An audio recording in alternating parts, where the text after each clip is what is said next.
इस कार्यक्रम के पुण्यार्चक हैं श्री वर्धमान श्वेतांबर स्थानकवासी जैन श्रावक संघ ट्रस्ट, उपाध्याय प्रवर प्रवीण ऋषि चातुर्मास समिति, महावीर भवन, इंदौर।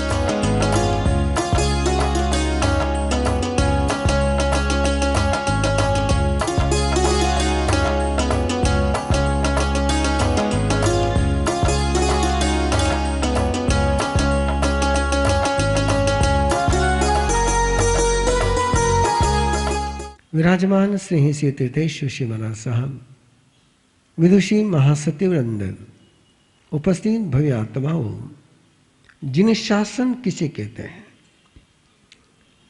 जिसकी बिगड़ने की संभावना है उसको भी सुधरने का रास्ता जो दे उसको जिन शासन कहते हैं। पता है कि ये बिगड़ेगा, फिर भी उसके सुधरने के प्रयासों पर जहां बंधन नहीं लगाए जाते हैं, पता है कि ये फेल होने वाला है,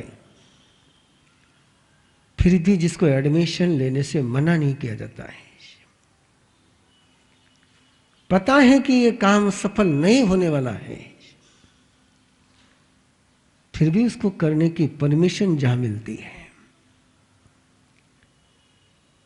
कल की कथा आपने सुनी, उस कथा का तथ्य आज आपके सामने है।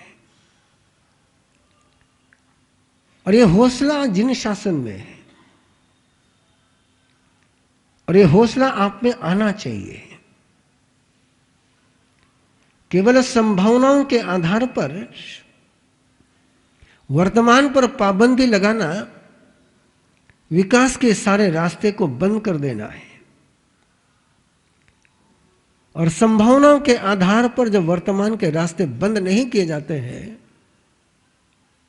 तो पुरुषार्थ को खिलने का, पुरुषार्थ को बढ़ने का मौका मिलता है। नहीं तो नियति हावी हो जाती है, कर्म हावी हो जाते हैं, भाग्य हावी हो जाता है। एक थोड़े से समय के लिए वो असफलता थी। तीर्थंकर परमात्मा प्रभु महावीर को भी पता था कि ये अहंकार के चक्कर में आकर के रास्ता भटक जाएगा, लेकिन रास्ता भटक जाएगा, लेकिन सही रास्ते की पहचान उसके पास होगी तो भटक करके भी वापस रास्ते पर आ जाएगा। सूत्र को समझते चले जाए। यदि उसको सही रास्ते का पता ही न होता और सही रास्ते पर चलने का एहसास ही नहीं होता तो वेश्या के वहां से वापस सही रास्ते पर आने की कोई संभावना नहीं थी। जितने आयामों से उस प्रसंग को देख सकते हैं देखते चले जाओ, और जीवन में कहां उपयोग में ला सकते हो उसको देखते चले जाओ। ऐसे जिन शासन के नायक थे पूज्य आचार्य भगवंत से आनंद ऋषि जी महाराज साहब। मैं जिस समय कल कथा का गान कर रहा था उस समय मेरा जीवन मुझे याद आ रहा था। मैं क्या था, उस समय का मेरा वर्तमान क्या था, क्या मेरा स्वभाव था, क्या मेरा व्यवहार था, क्या मेरी भाषा थी। उस वर्तमान के आधार पर कोई मुझे स्वीकार कर सके इसकी कोई संभावना नहीं थी, लेकिन उन्होंने स्वीकार किया। और जो स्वीकार करता है उसी को परिष्कार करने का अधिकार मिलता है। तिरस्कार करने वाले को परिष्कार करने का अधिकार नहीं मिलता है। अस्वीकार करने वाला सुधार नहीं कर सकता है। बहुत बार ये सवाल आते रहता है मेरे सामने कि क्यों गुरुदेव ही गुरुदेव। मैं जब मेरे जीवन के तरफ देखता हूं तो मुझे मेरे जीवन में दूसरा कुछ दिखता ही नहीं, तो मैं क्या कर सकता हूं। मेरा अतीत मुझे पता है, मेरा अतीत मेरे परिवार वालों को पता है। उस वर्तमान को देखते हुए भी जिन्होंने भविष्य की संभावनाओं के दरवाजे बंद नहीं किए, आपने सुना है कि पंडित जी ने मुझे पढ़ाने से इनकार कर दिया था कि ये पढ़ने लायक नहीं है। मुझे जो पंडितों से प्रमाण पत्र मिला है वो ये मिला है। अरे उन्होंने गुरुदेव को जाकर के कहा है, लेकिन उसके बावजूद गुरुदेव ने मुझे कुछ नहीं बोला, ना पंडित जी को कुछ बोला, ना मुझे कुछ बोला। मैं जब नंदी सेन की कथा सुना रहा था तो मैं स्वयं को सुन रहा था।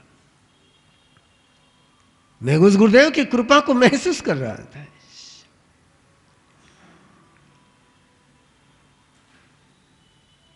उस कथा का पहला सूत्र है कि भविष्य के आधार पर वर्तमान मत करो, नियति के आधार पर वर्तमान को दूषित मत करो।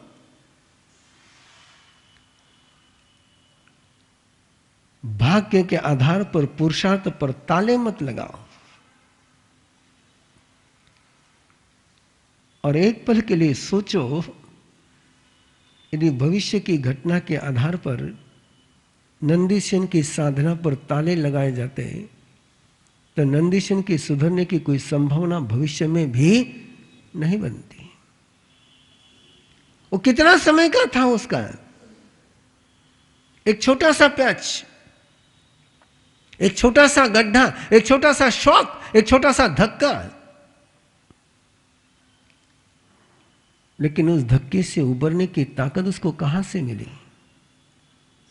पहले उस रास्ते पर वो चला था, उस रास्ते का आनंद उसने लिया था।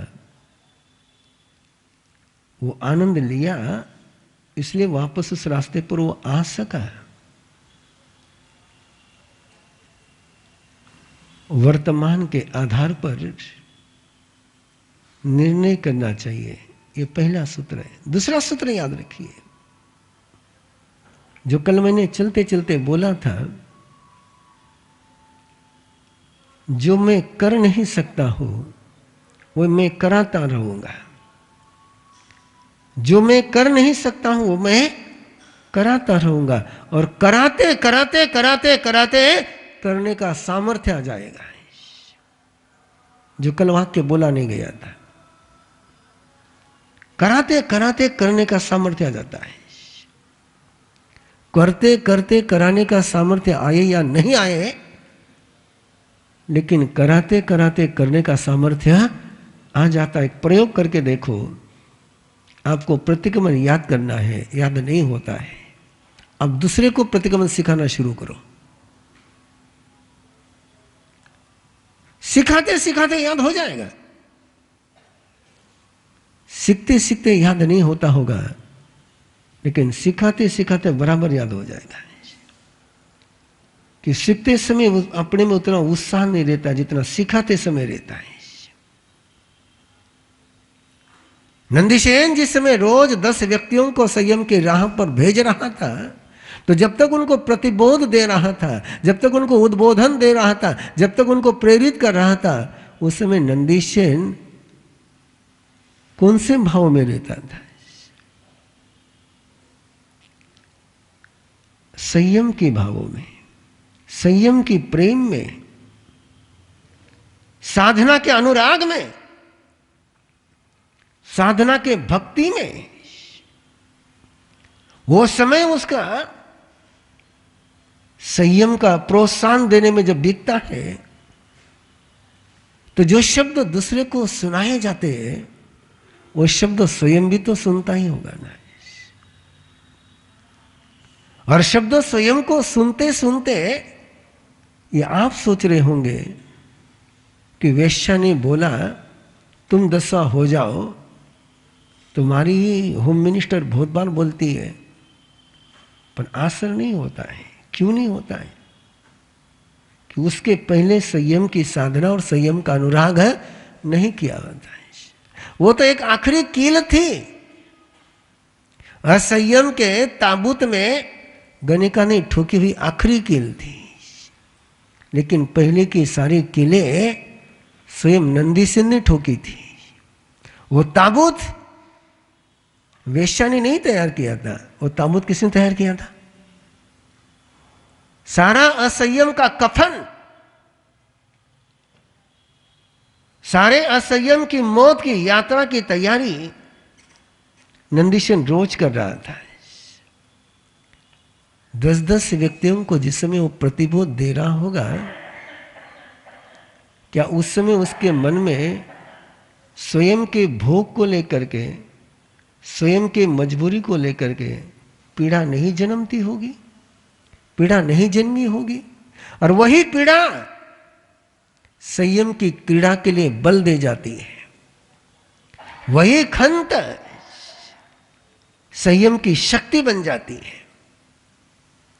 यदि नंदीशन ने वहां रहते हुए ये प्रण नहीं लिया होता कि मैं रोज 10 को परमात्मा के चरणों में भेजूंगा, तो रास्ता खुलता, रास्ता खुलने की संभावनाएं होती। आप नहीं चल सकते हो, दूसरे को चलाते चलो, दूसरे को चलाते चलाते तुम्हें भी चलना आ जाएगा। आपने दूसरा सूत्र पकड़ के रखा हुआ है, पहले मैं कर लेता हूं फिर दूसरे को कराता हूं, और आपने से होता नहीं, दूसरे को कराने का सवाल उठता नहीं। कराते चले जाओ, और कराते कराते करने की मास्टरी अननोइंगली आ जाती है, अननोइंगली आ जाती है। चिंतन करते रहिए। कल कथा सुनी है, आज कथा का रस है, आज कथा का बोध है। यदि नंदीशन ने वहां रहकर के वो प्रयास नहीं किया होता, तो संयम के साथ उसका रिश्ता बना रहता क्या? संयम की भावनाएं उसके मन में बनी रहती क्या? उस भोग भूमि में रहकर के किसी को योग की दीक्षा देना, किसी को योग की शिक्षा देना, वो शिक्षा देते समय की तुम्हारी लेशा, नंदीसेन की लेशा, नंदीसेन की सारी ओरा, उतने समय के लिए तो धर्मलेशा बन ही गई होगी। और वो बनती हुई धर्मलेशा कहां उसके जीवन को ले जाती है। निंदा करने में देर नहीं लगती। और मैं तो ये सोचता ही नहीं हूं कि नंदीशन जिस समय वेश्या के घर रहा होगा, समाज ने अपने मुंह बंद रखा होगा, कोई संभावना नहीं है। बहुत चर्चाएं चली होगी, और वो चर्चाएं शायद श्रेणिक ने भी सुनी होगी, नंदीसेन के मां ने भी सुनी होगी, अभय कुमार ने भी सुनी होगी, चेन्ना ने भी सुनी होगी, और सवाल कई उभरे होंगे।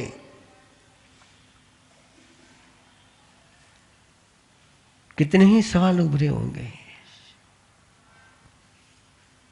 क्या है भगवान महावीर का सामर्थ्य? सबसे पहला सवाल कोई उभरा होगा तो क्या है तीर्थंकर का सामर्थ्य? जिन्होंने उनसे दीक्षा ली उनको नहीं बचा सके, ये सवाल उभरा होगा, ये उभरता रहता है। आपके मन में भी कई कोने में आया होगा।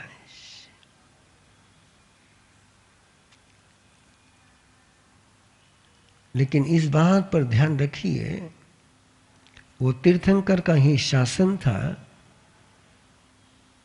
कि जिसने तुम्हारी एक पंक्ति को पलट करके रख दिया था, हम तो डूबेंगे डूबेंगे सनम, तुम्हें लेकर के डूबेंगे। लेकिन नंदीसेन का वाक्य क्या है?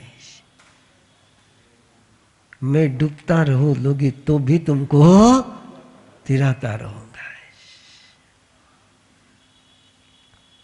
और डूबते हुए तिराने का हौसला, ठोकर खाते हुए दूसरे को बचाने का हौसला, ये कहां से मिला नंदीसेन को?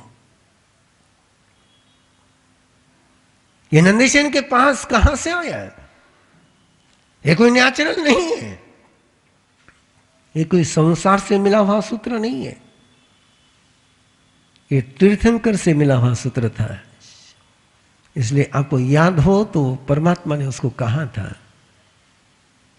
कि जब तक तू कर सकता है करता चला जा, जितना कर सकता है उतना करता चला जा। जिस दिन तू कर नहीं सकता है उस दिन तू कराना शुरू कर दे। और एक कराने का सामर्थ्य, एक कराने की कला, आप तो कहते हैं कि पहले सुधरो फिर सुधारो। आपका सूत्र क्या है? हाँ? पहला सूत्र क्या है आपका? हाँ, हम सुधरेंगे तो दुनिया सुधरेगी। नहीं बंधुओं, किसी एक व्यक्ति के सुधरने से कोई परिवार नहीं सुधरता, किसी एक व्यक्ति के सुधरने के कारण से परिवार नहीं सुधरता है। आपका वो गणित बड़ा सुंदर है, बड़ा झूठा है। हर बार लोग ये सुनाते रहते हैं, एक व्यक्ति सुधरेगा, व्यक्ति से परिवार सुधरेगा, परिवार से गली सुधरेगी, गली से गांव सुधरेगा, गांव से राज्य सुधरेगा, राज्य से देश सुधरेगा। आज तक हुआ नहीं, होता नहीं। अरे श्री कृष्ण के सुधरने से यादव नहीं सुधरे, हाँ? भीष्म पितामह के सुधरने से दुर्योधन नहीं सुधरा।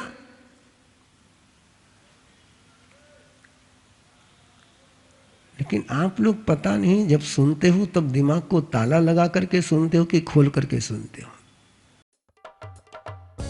श्री वर्धमान श्वेतांबर स्थानकवासी जैन श्रावक संघ ट्रस्ट, उपाध्याय प्रवर प्रवीण ऋषि चातुर्मा समिति, महावीर भवन इंदौर।